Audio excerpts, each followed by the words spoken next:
In the current digital age, online privacy has become a critical issue.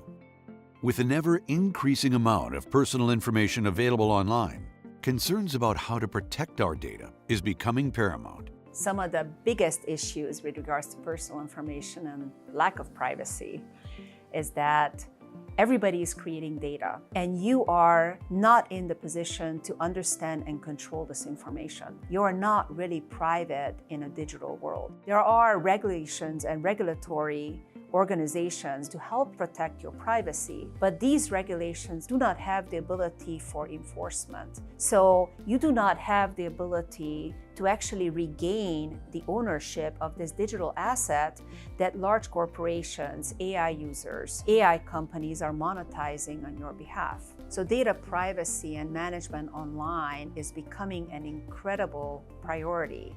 Unfortunately, the loss of one's data through breaches, unreasonable terms and conditions of websites and online applications, as well as data collected without a user's knowledge, has now become commonplace. Some of the biggest issues have to do with identity theft.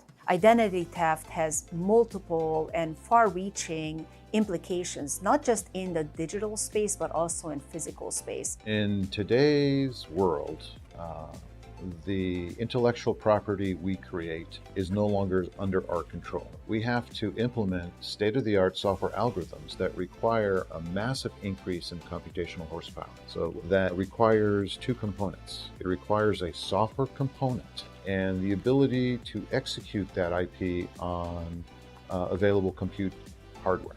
Advanced technologies like artificial intelligence can digest and analyze exponentially more data than traditional systems.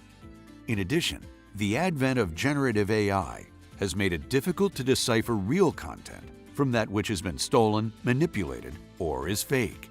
In order for AI to learn, it has to inhale as much data as humanly possible, actually inhumanly possible. And that data is everything that we've ever created or released. And it has no idea what it takes in a piece of data, whether you want it to or not, which means that it can actually regurgitate and give back when someone asks a question, anything that you've ever created. Even worse than that, it'll actually emulate your style, and it's going to do a pretty poor job of it. So if you care about what you've created, you want to be careful about what's actually given to the AI and what it does with it. There is a vital need to monitor, secure, and control access to content online because I'm a creator. It's my whole life. But the idea that anyone can just take your stuff and just copy and paste it in some cheap format that takes the brand that they've worked so hard and lowers the quality of the work and the perception. Now, cutting-edge developments in data infrastructure and technology are helping to protect digital assets in the age of AI. When you work for a large corporation, they spend a lot of money in safeguarding that intellectual property because it ends up creating new innovation, new product, a competitive market positioning. As a knowledge worker outside of that realm, you are not offered and you're not given the same type of protection. It's really expensive to develop software, and it's really expensive to protect it. Ambient actually creates all that infrastructure for you and allows you to deploy it instantly. With the ability to track user content in real time and revoke access from unauthorized people trying to use it, the technology allows creators to keep content safe and ownership protected. If a data is in the clear, you do not have the ability to trace and track its origin unless you're implementing technologies like blockchain. What we have done is we have reversed this architecture. We are putting the data in a denial state, meaning whoever gets a copy of that data cannot access it as a default. They have to be able to connect back to the origination, that agent who owns that content, in order to request access. And the first thing that happens during that request is something we call instrumentation. So as we discuss the terms and conditions of use, we establish the baseline on which that data access is going to occur. And it requires for the requester to agree to the terms and conditions. Once they agree to the terms and conditions, it will actually instrument those terms and conditions on their platform so that from that point on, we have the ability to manage how they actually use that data. Now we have the ability to real-time manage the license agreement on that specific data asset and revoke the access permission if there is a violation in the terms and condition.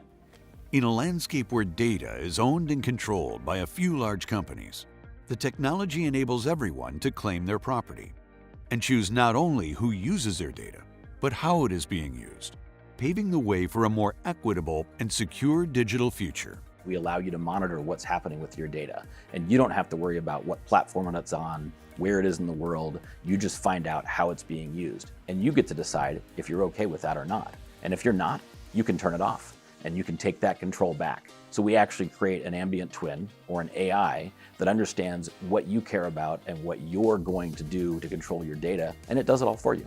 I think what's interesting is we're living in a world where there's an explosion of innovation with AI and with everything becoming digital and everything sitting online.